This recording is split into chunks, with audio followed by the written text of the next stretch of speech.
Comedy करते हैं और कुछ लोग कॉमेडी बन जाते हैं। और सुनील ग्रोवर ने ये काम मेकअप के पीछे छुप के नहीं, गुत्थी बन के स्टेज पे फाड़ के दिखाया। आज 3 अगस्त 2025 सुनील ग्रोवर अपना 48वां बर्थडे मना रहे हैं। उनका जन्म 3 अगस्त 1977 को मंडी दबवाली हरियाणा में हुआ था और उनकी राशि है सिंह, मतलब ड्रामा, अटेंशन और फुल ऑन परफॉर्मेंस उनका डिफॉल्ट सेटिंग है। और भाई साहब, इनका करियर प्रूफ है कि स्टेज का असली शेर यही है।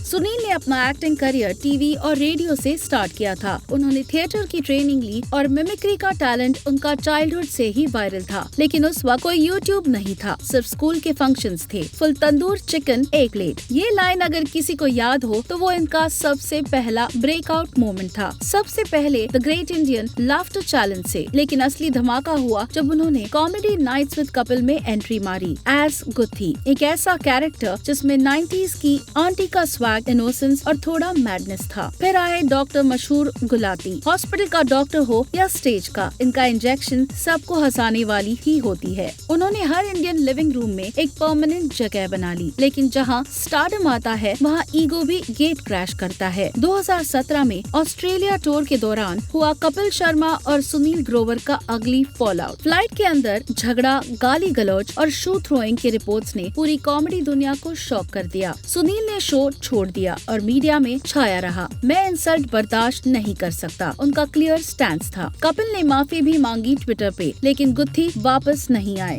फैंस का हार्ट ब्रेक हो गया, लेकिन सुनील ने कहा, मैं गुत्थी हूँ पर मेरा सेल्फ रिस्पेक्ट भी है। उसके बाद सुनील ने सोलो शोज किए, कानपुर वाले खुरानास, कुछ मूवी रोल्स भी, गब्बर इज बैक, बागी, और फिर आई भारत, जिसमें सलमान खान के ऑपोजिट काफी स्क्रीन स्पेस मिला। उनका सीरियस रोल देख के लोग हैरान हो गए, अरे भाई, डॉक्टर गुलाटी को रोना भी आता है। फिर 2021 में आई तांडव, अमेज़न प्राइम की पॉलिटिकल वेब सीरीज, जिसमें सुनील एक पॉलिटिशियन का इंटेंस रोल करते दिखते हैं। क्रिटिक्स ने बोला, सुनील सिर्फ जोक नहीं, एक्टिंग का सॉलिड जवाब है। कुछ लोगों ने उनका कॉमेडी करके सीरियस बनना थोड़ा फोर्स्ड बोला, लेकिन जिन्होंने सनफ्लावर देखा उन्होंने मान लिया Grover can act like act. Personal life में सुनील काफी प्राइवेट है, ना पैप्स के चक्कर, ना सोशल मीडिया की ओवर पोस्टिंग। उनका एक क्यूट बेटा है और उनकी फैमिली उनकी कॉमेडी के पहले ऑडियंस होते हैं। एक बार उन्होंने बोला था, मेरे घर में मैं सुनील हूँ, टीवी पे लोग मुझे गुत्थी समझते हैं। फैंस का सपना पूरा हुआ जब फाइनली सुनील और कपिल का पैचअप हो गया, जिन्होंने एक दूसरे से कभी फ्लाइट में फाइट की थी। अब वही दोनों एक ही स्टेज पे दोबारा जोक्स मारते दिखते हैं। सुनील ने कपिल शर्मा शो में कमबैक करके प्रूव कर दिया कि टैलेंट को ब्रेक मिल सकता है, लेकिन कमबैक हमेशा आइकॉनिक होता है। गुत्थी के मीम्स तो वायरल ही थे, अब असली गुत्थी भी वापस आ गई और स्क्रीन पे वही पुरानी केमिस्ट्री फिर से स्पार्कल कर रही है। सुनील ग्रोवर ने सिर्फ कैरेक्टर्स नहीं बनाए, उन्होंने लोगों के स्ट्रेस का इंस्टेंट इलाज बन के दिखाया। जब कोरोना के टाइम सब परेशान थे, सुनील के क्लिप्स वायरल होते रहे, क्योंकि ये बंदा हंसता नहीं, रिलीफ देता है। हैप्पी बर्थडे सुनील ग्रोवर, आप हमेशा प्रूव करते हो कि कॉमेडी सिर्फ जोक नहीं, एक इमोशन है। आपके बिना स्टेज सूना लगता है और गुत्थी के बिना टीआरपी अधूरा। आपका कमबैक हो या चाहे एक्टिंग का सीरियस अवतार, सुनील ग्रोवर स्क्रीन पे आए तो सब बस हंस पड़े और थोड़ा रिस्पेक्ट भी दे दे।